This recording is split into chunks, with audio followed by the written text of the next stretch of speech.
So I wanted to talk to you today. I want to talk to you today about the power of research.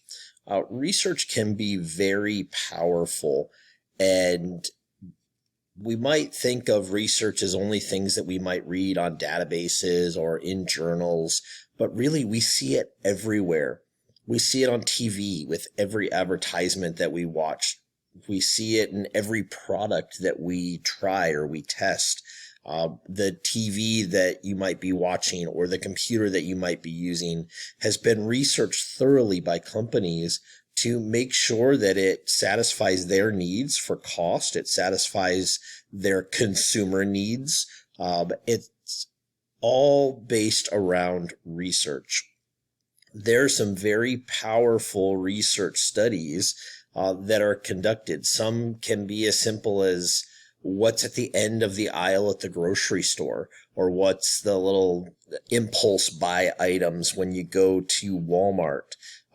Those are things that are researched, or it can be like the research study that you see in front of you. The name of it is ileolymphoid nodule hyperplasia, nonspecific colitis, and pervasive developmental disorder in children.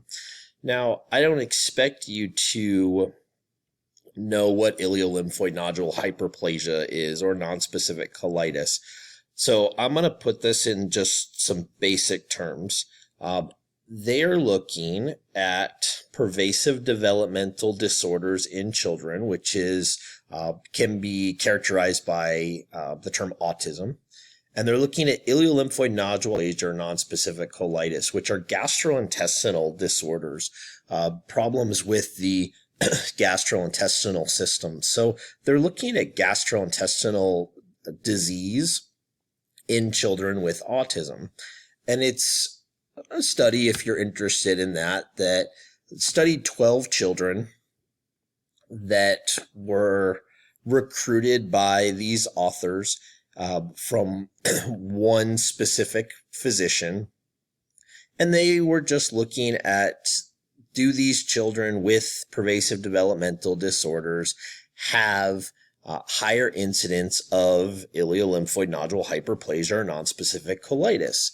So it was very, pretty straightforward study. They were just looking at these 12 patients, these 12 children. Well, the physician that they got these patients from, they got them all from one specific physician. And through their demographic information gathering, one of the questions that they asked was about vaccinations. Were these children, these 12 children, vaccinated specifically with the MMR vaccination, measles, mumps, and rubella vaccination? Well, this doctor specifically vaccinated the children that came into his clinic. So there was no reason to think that there wasn't going to be a child that was vaccinated. You can see that this research study was completed 1998. So a little ways away, a while ago, before a lot of the controversy between vaccinations and autism. So through their demographics, like I mentioned, they found that all 12 of these children were vaccinated. So at one point in the article, at the bottom, after a whole article talking about gastrointestinal disorders and pervasive developmental disease, towards the bottom of the article, there are a few sentences that talk about autism spectrums and vaccination. And because all of the children were vaccinated, the authors, specifically Dr. Wakefield, made this assertion that because all of the children were vaccinated and all of the children had autism, they saw a link. They saw a correlation. And the authors continued to make this assertion, and it was picked up by news outlets, and it was picked up around the research world of this is what these authors are saying. These authors are saying that because these children were vaccinated, it's causing their pervasive developmental disorders or their autism. And it started to catch on in some areas, and the authors didn't deny it. And the authors started to run with it. Specifically, again, Dr. Wakefield started to run with it and say, yeah, that's what we found. Well, he didn't mention that in order to get these 12 children, he paid the physician, or the group here paid the physician in order to give them children. They didn't mention that the physician typically vaccinates his patients, so there was no reason to think they wouldn't be vaccinated. And really, it wasn't an accurate correlation because it had nothing to do with what the study was looking to check. There was no control group. There was no blinding. Some people got, a real vaccine. Some of them just got a saline injection, etc. That was not what the study was about. However, this is and has been the only study ever published in a research journal that has linked or attempted to link vaccinations with autism. So if you want to talk about the power of research, if you look at current events now, despite what your opinions are, and I'm not here to share my opinions with you, I'm just giving you the fact about the article, there is a big movement to within the anti-vax movement, right?